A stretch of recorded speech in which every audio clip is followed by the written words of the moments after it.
This is Assemblymember Patrick O'Donnell, Chair of the Assembly Education here in Sacramento in the State Assembly. And I would like to welcome everyone to this briefing to learn about the most up-to-date research on non-classroom-based charter schools, conducted by Dr. Gordon Lafer and released by In the Public Interest. And I think what's neat about this is and what's important about this, how is probably a better way of saying it, is that there isn't much research in this arena. And so this piece of research is kind of cutting edge, and it's also very solid. So I very much appreciate the work on this piece of research. In the Public Interest is a national nonprofit research and policy center that studies public goods and services, including public education. First, I'd like to introduce Claire Crawford, Senior Policy Advisor at In the Public Interest, who will be your main contact for questions or follow-up after this briefing. And Claire, could you say hello?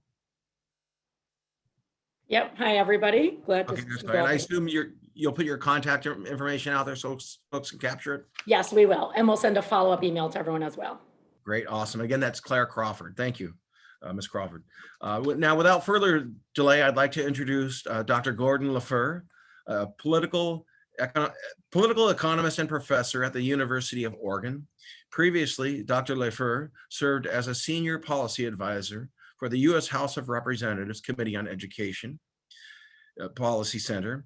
He's a school board member in Eugene, Oregon, and served as an expert advisor to the state superintendent's 2019 Charter School Task Force. Dr. Lafer is the primary author of the research we will be learning about today.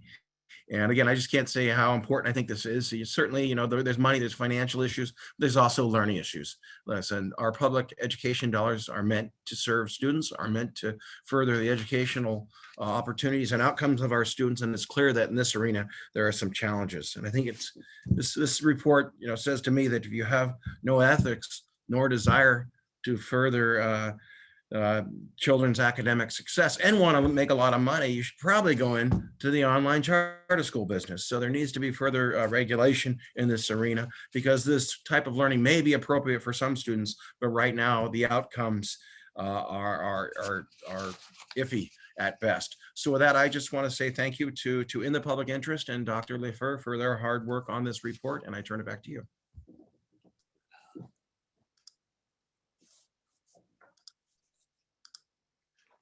Thank you, Assemblymember O'Donnell, and thank you everybody who's here today. I want to walk you through the findings of our research, and I'm going to do it in three sections. First, I want to talk about what is the academic track record of online charter schools. And then we're going to talk about what is the cost structure, since it seems obvious that a school without a physical presence should have lower operating costs than a regular school, but figuring out exactly how much and what appropriate funding would be has been tricky. And in the last section, I'm going to look at a particular subset of non-classroom-based charter schools, which is homeschool charter schools. After each section, we'll have time for one or two questions after the academic quality and then after the cost. And then we'll have time for questions and answers at the end, and we can stay longer than an hour if people want to stay with more questions. If you can write your questions in the chat, Claire Crawford will collect them and manage the questions and answers in each of those periods. So let me start by just saying, so when we talk about non-classroom based charter schools, this is a big sector. It's the fastest growing sector of all charter schools. Now accounts for a little over a quarter of all charter school students are enrolled in non-classroom based schools. So it's 313 schools, 175,000 students. So it's a big issue. It's a lot of money. And there are different educational methods used in those schools, but 2/3 of the students are in schools where the primary means of instruction is online. And we focused on that and trying to evaluate the academic quality. As many of you are aware, this has also been an industry that has been plagued by repeated stories of financial scandal. This clip at the bottom of the screen is of the A3 chain of charter schools, which in 2019 was charged with defrauding the state of $50 million in fraudulent attendance records and some other things. This report is really not about corruption, except to the extent that if we have a funding model where schools are being funded way above their actual operating costs, that it may be an inviting situation for people who are interested in self-dealing. Before we really get into it, I just want to be clear at the beginning that in talking about online charter schools, this is completely different from the online distance learning that most students are now experiencing during the period of COVID. The distance learning that is happening in public school districts is essentially taking your regular class and moving it, trying to conduct it online. So you have your regular teacher from your neighborhood school and your regular classmates. All of the work is assigned and graded by your teacher. By law, there's a requirement that there be daily live interaction, both with teacher and fellow students, that students have to be engaged legally in between 3 and 4 hours of activity every day. None of those requirements apply to online charter schools. So in everything I'm going to show you now is just about the online charter schools. And I just want to be clear that it's a totally different model from what people are doing now under COVID. So when we look at the academic performance, and this is the first report, the first piece of research to take the state dashboard data and look at it specifically for online charter schools. So when we look at the average, what we find is that these schools dramatically underperform the state average by every metric. What you see here is English, math, graduation rates, and the share of students who are deemed college or career ready. For English and math, the way it's measured is we have the standard that we would wish for every student to attain, and then how many points above or below that are they. So the average school in California is 2.5 points below the state standard for English, but the online charter schools are 29.3 points below. So you can see there's significant subpar performance compared to traditional public schools or any brick and mortar school. When we looked at this, the next question we thought is, well, maybe it's because they're educating a different population of students and a population of students with more needs. What we found is actually the opposite, which is online charter schools on average have enrolled a population that appears to be less needy. They have fewer low-income students, fewer students of color, and most importantly, much fewer English learners, less than 1/3 the percentage of English learners as in the standard, the typical brick and mortar school. In fact, when you break down performance by each of the demographic types of students that we have that the state measures, in every single category, online charters perform significantly worse than the state average. I don't know if this is confusing, but this is again measuring compared to the state standard of where we wish all students were at. So there's some scores that are above the standard and some that are below the standard. The blue lines here are the state average and the orange are the online charter schools. And you can see whether it's English or math, the online charter schools perform significantly worse for Black students, for Latino students, for homeless students, for low-income students, for students with disabilities. Any way that you can cut up this data, this is significantly poorer performance, which obviously doesn't mean that it might not be an important option for some students or appropriate for some students, but on average, if you think about, do you want more of these schools, it's important to know what the performance is like. There are two other controls that I just want to mention that we looked at when we were thinking about trying to measure school performance. One is the issue of DAS alternative schools. Some of the online charter schools are alternative schools, and alternative schools do have a significantly more needy population of students. So we redid the analysis, taking out the alternative schools and just looking at, if you compare apples to apples, the non-alternative schools among online charters and among the state average, and still the online charters perform significantly worse.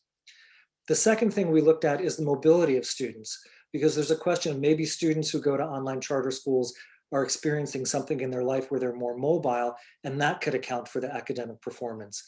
We didn't have that data specific to California, but we looked at all the studies that have been done in the country, which have all found that mobility does not account for it, that even when you control for mobility, that still the average performance of online charter schools is significantly worse than brick and mortar schools. This is an issue which has been being a challenge for states across the country for 20 years or so. And many states have grappled with this. And the thing I want to share is not about online schools in general, but in particular about the two biggest chains in the country, which is the schools run by K-12 Inc., which in California are the California Virtual Academies, the Insight and the IQ chains, and schools run the Connections Academy schools, of which there are 6 schools in California. These are national chains. They use their own software products. So Connections Academy uses the Connections education software, and it's the same everywhere across the country, which means how these schools have performed in Ohio or Idaho is relevant to California because it's the same. And there's a mix, but what we see is nearly a dozen states in which these schools using the same programs that are operated in California have either failed, been targeted for intervention, or been closed down. And just to give you a few of those examples, in New Mexico in 2018, the State Board of Education voted to close a Connections Academy school after 2 consecutive years of Fs and its math proficiency dropping to the 11th percentile. In Nevada, the state issued a notice of intent to terminate a K-12 school in 2018. And in 2020, the state charter authority voted to terminate a Connections Academy school after its elementary school received the state's lowest academic rating for 3 years in a row. And in Georgia, the State Board of Education voted in 2019 to end a relationship with K-12 Inc. after its school had failed to meet academic targets for 12 years running. So there's different data in different states, but across the country, we see these concerns. So basically, when we look at academic outcomes in every way that we could look at it, starting with the dashboard data, cutting it up by different demographic slices of students, controlling for everything we could controlling, looking at the experience of how these same schools have been recorded in other states, everything shows the same thing, which is the quality of education provided to students in online charter schools is significantly worse than that in brick and mortar schools. So let me stop here for a minute and see if there are questions. I'll turn this over to you, Claire. Oops, sorry. So there's a question about a slide showing the performance of non-DAS schools compared to the statewide average. So was there a slide showing that, or did we miss it? There was not a slide showing that. I do have that data, and if somebody will, I don't have it right at my fingertips, but I'm happy to share that if anyone will email either myself or Claire.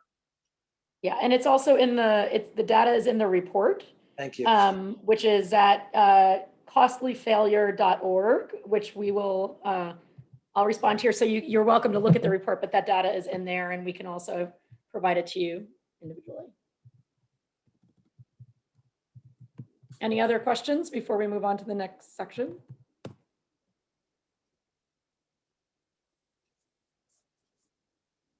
All right, Gordon, I think you're good to go. Okay, so then here I want to talk about the cost structure and appropriate levels of funding. And there's this thing where, like, obviously, if you think a school that doesn't have buildings or custodians or heating or buses or cafeteria, that the cost of operating must be less than a brick and mortar school. And for 20 years, people around the country have been trying to measure it and figure out how much less. The current law in California, which was passed in 2001, says that as the default, the normal assumption should be that non-classroom-based charter schools will not get more than 70% of the normal per pupil funding, except under special circumstances, those being if there's an exceptional investment in instruction costs, then it can be raised up. What's happened over time is that what was supposed to be the exception has become the standard practice. In the last 10 years, of all of the non-classroom-based charter schools that have been funded, 96% have been funded at 100% of regular funding, which means they're getting the exact same dollars per student as a brick and mortar school. One of the reasons that this happens is that schools say, well, we're spending more on instruction, so we're investing more in instruction, and therefore we should get a higher rate of pay. And part of the problem is when dealing with online schools, it's very hard to measure what is a true instructional cost. So if we're dealing with digital products where once the software is made, the cost of creating each additional copy or providing each additional license to use it is essentially zero, and you have a related corporation or a parent corporation that is charging some price to its related charter school, it's hard to say, is that really instructional cost or is it windfall profit? The example you have here is of Connections Academy in San Juan Capistrano, which which budgets over $1,500 per year in tangible and intangible instructional costs. Now these costs it pays to its related parent corporation, Connections Education, which is owned by the ultimate parent, Pearson, a multinational corporation based in the UK. So Connections Academy pays Connections Education $1,500 a student for instructional materials. In San Diego, nearby, in the public school district in San Diego, they spend less than $450 per student for books, supplies, and all instructional materials. So when we look at that difference of more than $1,000 a student, it gets counted as instructional costs. But when it's a transaction between two related parties for a software product whose real cost is hard to determine, this could just be windfall profits for this industry. And we know that it's the education technology industry in places has been very profitable. So the question of how much lower do we think the costs really are, and how could funding be adjusted, as I said, has been grappled with in a lot of studies in a lot of different states. There are a number of studies that have kind of coalesced around the idea that it's about 25 or 30% less. And the methodology usually has been to say, well, let's look at a normal brick and mortar school and think of the costs that we know don't exist in a virtual school and take those out. So this slide shows is a study from the Education Commission of the states, which said, well, let's take out at least facilities, transportation, and building and maintenance operation, since we know those things don't exist in virtual schools. They calculated that on average, those functions amount to 23.8% of the budget of a brick and mortar school. So they said, okay, virtual schools should cost at least 23.8% less. Other people have made other calculations. There are some obvious things that are left out of this calculation. For instance, this assumes that the investment in teachers is the same in a brick and mortar school as in an online school. And we know that that's not true. Again, using the example of Connections Academy, teachers at Connections Academy are paid $30,000 per year less than the state average in public school districts. So there are people who say, well, this number really is higher. But whether it's 25% or 35%, this is an enormous gap between the real costs of operating the school and what they're being paid. And this is why this industry has been so attractive, not just sometimes to kind of small-time self-dealers, but to Wall Street investment banks, to venture capital, to private equity, because the profit rates are so high, and the profit rates are high because of the gap between public funding for students and the actual cost of operation. K-12 Inc. in 2018 and 19, the year we studied, its top 5 executives earned an average of more than $5 million apiece, So that's great, business is doing well, but that business is doing well because tax dollars are going to those corporate profits when they could be reserved for students in California. That's obviously an issue that the legislature needs to address. The clearest example of where we could see this, because it is a little hard to figure out how exactly should we measure this. The clearest example is the case of Connections Academy. Connections Academy, as I said, is owned ultimately by the Pearson Corporation. Pearson also runs a private online school called the Pearson Online Academy, which anybody in the world can enroll in, like American students whose families are abroad for some period of time who want an American high school diploma could enroll in this. The tuition is shown here. It's a little under $5,000 for elementary school, $5,880 for middle school, and $6,880 for high school. Now, the curriculum in the Pearson Online Academy is virtually identical to that of the Connections Academy schools, and we have some of this in the appendix to the report. When we called up Pearson representatives and asked them, are these two things really the same, or what would happen if a student transferred from the private school to a California Connections Academy? Would it be a seamless transfer? What they said is that it's an apples to apples comparison that is, quote, so close it's ridiculous. They said the private company, Pearson, creates the curriculum for the public Connections Academy schools, and therefore it's a seamless transition. So we have the same product, the same education with the same program being delivered for two very different prices. And Pearson Online Academy is a private school. So I assume that the tuition rates that they're charging are enough to cover their costs plus some amount of profit, or they wouldn't continue in operation. So even at the high school rate, at the highest tuition rate they charge, it's about $3,500 less than what California is paying on average per student to Connections Academy. So to put this a different way, if the state of California would simply take all of the Connections Academy students and pay for them to attend the private Pearson Online Academy, the state would save over $22 million a year. Now, we don't have these exact numbers for every other school, but we tried to estimate how much might this total be across the whole sector of non-classroom-based schools. And we used the most conservative estimate we could, which is the gap between per pupil funding in the state, which is now about $10,300, and the high school tuition, the highest tuition level. And if you use that, what it comes out to is an estimate that across this whole sector of non-classroom-based charter schools, taxpayers are wasting an estimated $600 million a year, actually over $600 million a year, which is above and beyond the actual operating costs of online education, including a reasonable profit rate for private sector vendors. So this is this is obviously the huge financial issue at a time when school districts around the state and around the country have many, many urgent unmet needs to be sending this money to wherever it's going, whether to small-time, corruption or completely legitimate corporate profits, as opposed to going into schools. So let me stop here again and see if there are questions about these cost and funding issues. So Gordon, I'm going to start with the question related to this section, but then we have an outstanding question from the previous section. So the question on the financial piece is, how are you accounting for non-classroom-based charter schools that are a hybrid or a blend?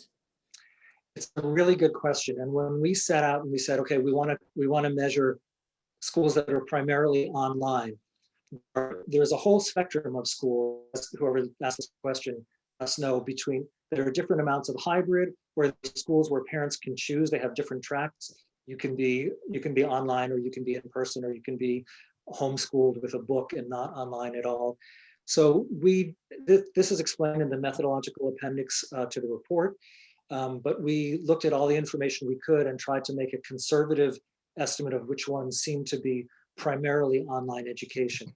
The methodology of how we did that is in the report. Again, I'd be happy if somebody has more questions after reading that to email either myself or Claire, and happy to talk about that further. Great.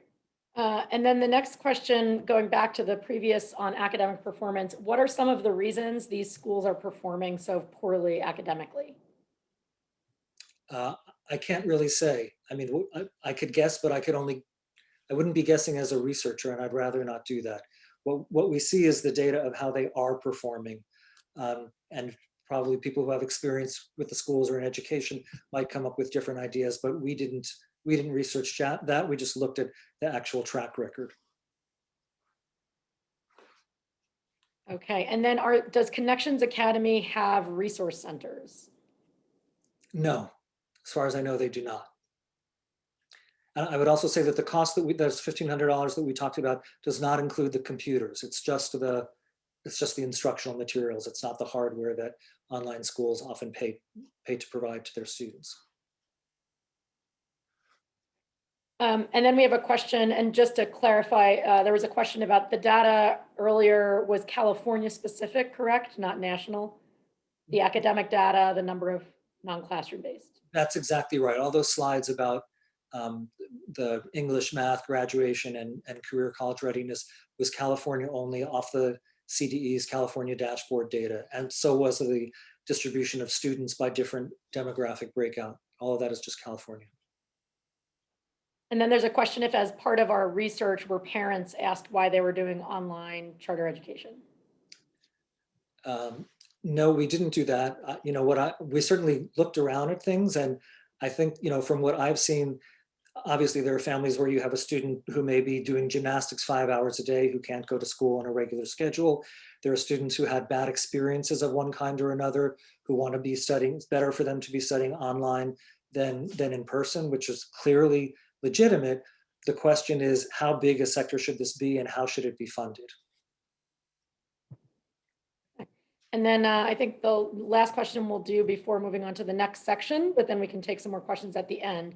So if any longitudinal studies been done on students that started a traditional public school, transfer to a non-classroom-based charter school, what does academic performance look like for those students? There have been, and it's in the report. There's not a lot of longitudinal study, and the length of the longitude is not very long. I think it was a few years. There was at least one study that found that students did worse did better when they did worse when they transferred to attract students who transferred to an online school, then back to a regular school, and found that they did better when they transferred back to a brick and mortar school.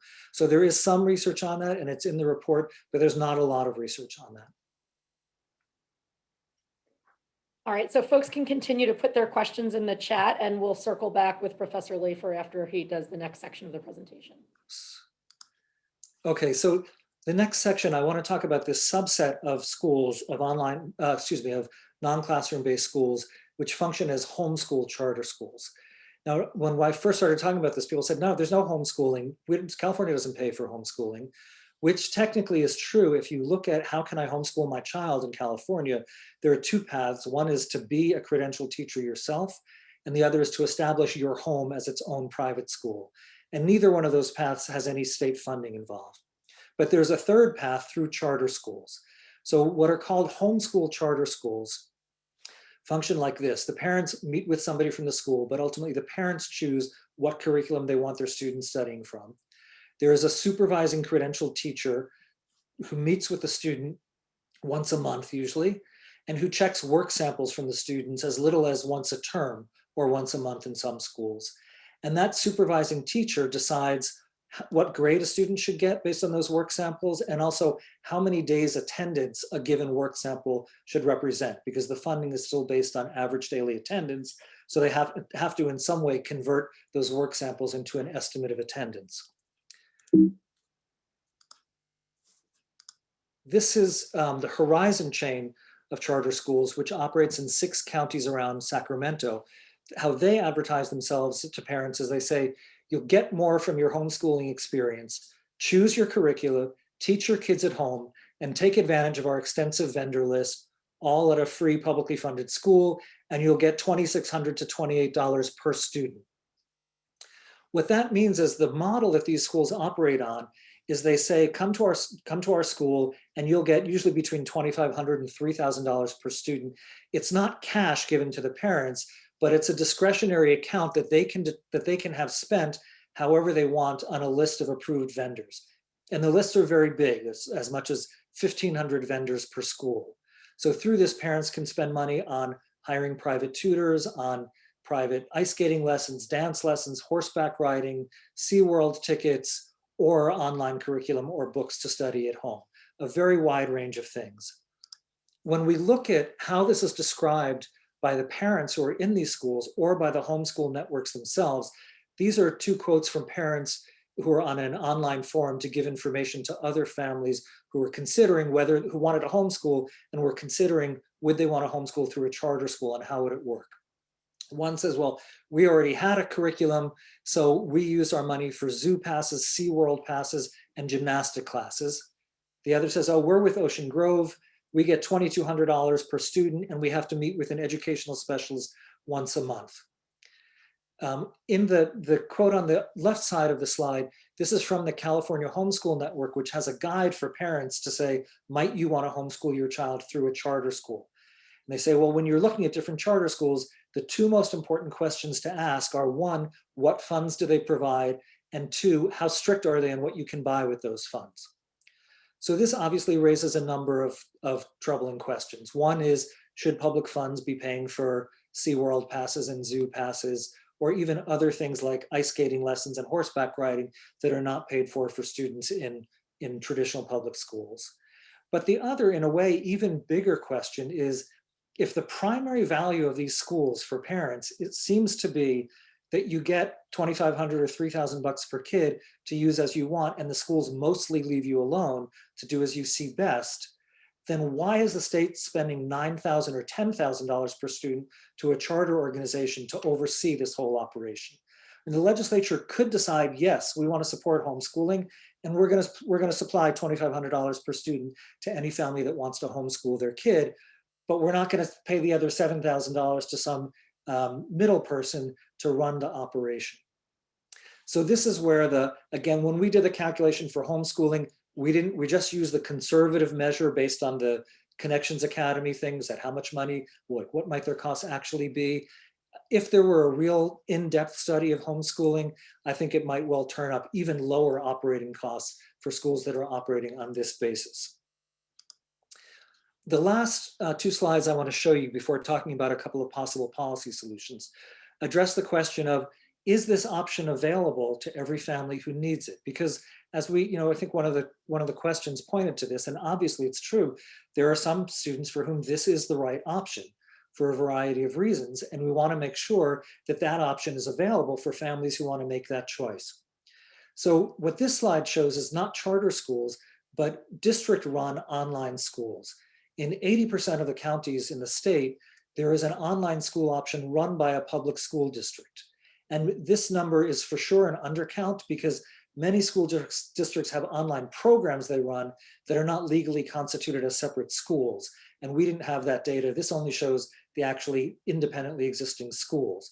But still, in most of the state, you can get an online education through a public school district. If we overlay on top of that, the currently existing online charter schools, it looks like this, that in most counties, in addition to the public district-run online schools, there are more than 6 different online charter schools from which families can choose. In the southern part of the state, there are more than 15 online charter schools that from which families and students can choose among, in addition to the public school options. So obviously this is an option that is important for some families. I think it would be very hard pressed to say we need to have more of these schools because someplace there are families that need this option and don't have it available.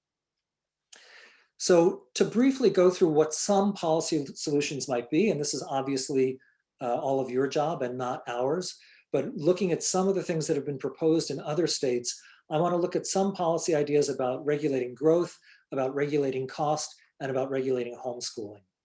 So on growth, there are places that are proposed to say that the state shouldn't fund an online charter school, a student to attend an online charter school, if the student's home district already offers an online educational program whose performance is at least as good as that of the online charter school. Or to address also the problem of, we sometimes have very big online charter schools being authorized by very small school districts, because an online school can educate students and enroll students from any of the surrounding counties in addition to the district where it's authorized. And then you have an authorizer who often doesn't have the capacity to exercise effective oversight over the school. So there have been proposals to say we should limit districts to authorizing charter schools that have some relationship to the size of their own student body. In terms of costs, I think one obvious place to think about starting is to say we should restore the idea that is in the 2001 law, which says most schools should be operating at 70%, the standard of 70% of normal per pupil funding, unless they're really making a true investment in additional instruction, which could be if there's a school that hires more teachers in order to reduce the teacher-student ratio, if there's a school that says we want to have pay equity for teachers and we're going to pay our teachers the same as they would get paid in the local school district, those are real investments, but that are clearly different from just paying more to a corporate provider. Excuse me. A second important policy change, I think, would be to say that charter operators, management companies, and curriculum vendors can't charge the state of California more than they're charging elsewhere for the same product or service. Because we see the same curriculum products or the same services being charged very different rates at different states or between the public and private sector. And I think the state could say, if you want the state of California to pay it, you have to give us whatever is the lowest price at which you're selling this, and obviously covering your costs and making your profit someplace else. And the last thing would be to prohibit no-bid contracts or contracts that are written into the charter applications, which are very common and which are functionally the same as no-bid contracts.